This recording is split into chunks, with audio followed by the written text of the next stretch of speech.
Hey guys, in this video we'll try to learn how not to get frustrated or confused with an expected opening which your opponent might play.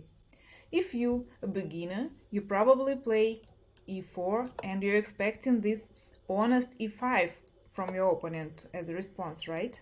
And here you're more or less prepared with Italian beginning, knight f3, knight f6, you move bishop to c4, you pressure this f7 point, you want to castle in fast, and you know this straight game, right? But what if your opponent responds not e5 but with some other beginnings like French defense, Sicilian defense, Katerina defense, Scandinavian defense, and you say, hey, why would you play this? You should play e5, right, as a normal beginner. Let's do it. Let's check this Sicilian example. Of course you know that c5 response is Sicilian defense, but anyway you ask your opponent, what's wrong with you? Why don't you play just e5 as a normal beginner? And you try to remember all this Sicilian variation and how to play it correctly.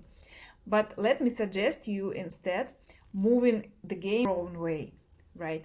Like knight f3, d6, and you play your bishop c4 instead the main move d4, or even c3 and then d4. You just play bishop c4, continuing Italian game ideas, right? Bishop c4 with idea to pressure f7 point and to make this castle quickly, the same as you wanted to play after e5 response. And the most popular move here will be knight f6. Here you move e5. Knight f6 gives you the chance to move e5 immediately with the tempo.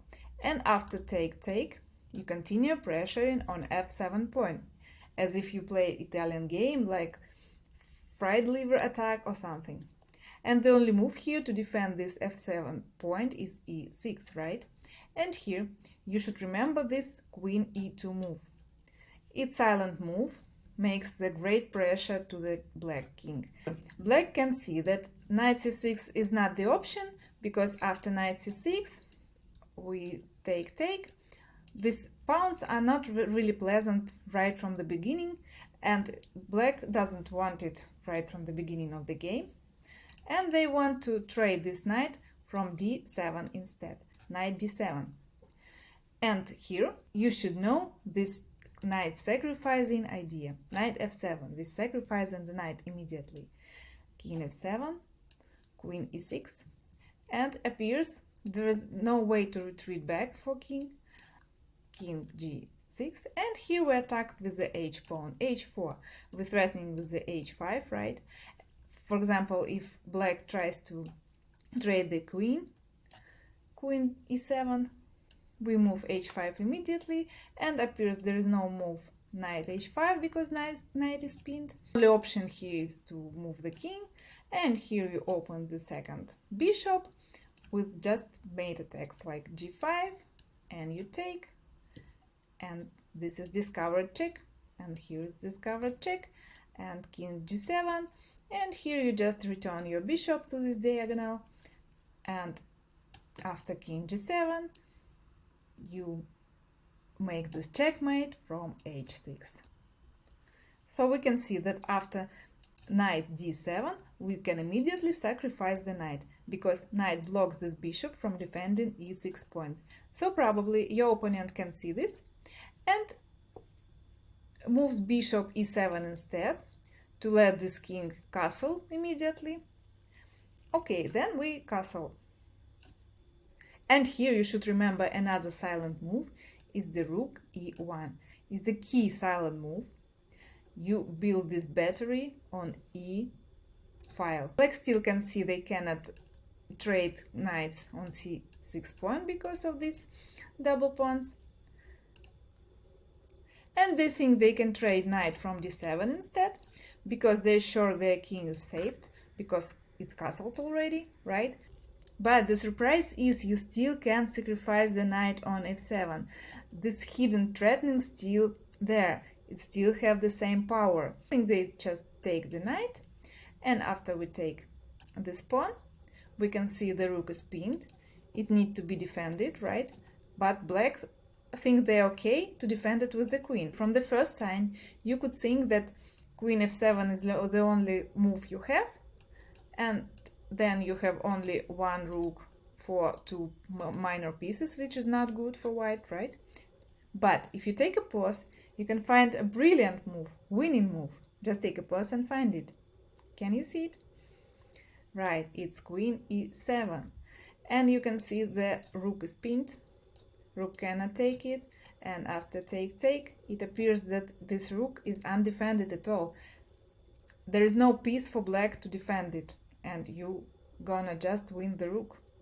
And it's just quickly win for white again, surprisingly. Let's return back a bit, and after rook e1 key move, we could see that knight d7 is a mistake. It leads to sacrificing to f7, and it leads to immediate white win. But they could move pawn to e6, which is a very popular idea in Sicilian defense, to protect this b5 point, preparing b5 movement, to threaten this bishop and to try to develop from this flank. Here you immediately react with a4. If you can see a6 in Sicilian, you react with a4, pressuring this b5 point as well. But this move idea not only protecting this b5 point, but also it lets this rook out from a file unexpectedly. What if black tried to develop knight on d7 in this variation? And here we have this attack trick. And what if black doesn't take with the rook, but take with the king? Then we take with the bishop, making king go to e8 under this bed. And here we have this tricky way for rook from a file either to d3 or e3, attacking the king or the queen. Here blacks try to simplify their position with knight b6, trying to trade these bishops, but immediately getting this rook d3 trap, attacking the queen, and appears after queen moves to c7, for example, you should take a pause and resolve this puzzle. How white could win? Bishop d7 is the winning move. Appears that minor pieces cannot take this because they block this defense, because they are blocking this queen's defense on e7 point. For example, if somebody takes this bishop, we just checkmate on e7. And what if queen takes? We just take, and again we threatening with the checkmate, but we have queen up. So let's go back after queen e2, and we could see that knight d7 move just loses in different variations for black.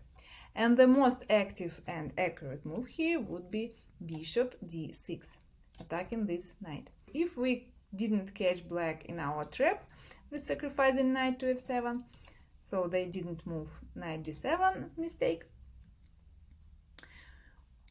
we just protect our centralized knight with the f4 pawn. We just defend in this key point and play around this. After, for example, castle, we can move our rook this way. We defend our knight and we play just normal chess. We would play like c3, d4. If black plays a6, we immediately react with a4, letting our rook develop this way. So what we have?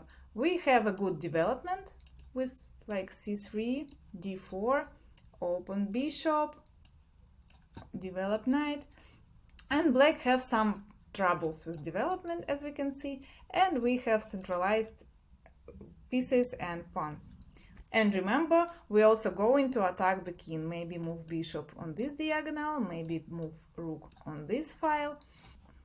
So we just get this good position as we hope to get in our Italian variations, right? So we moved the game our way instead of following our opponent to their Sicilian variation.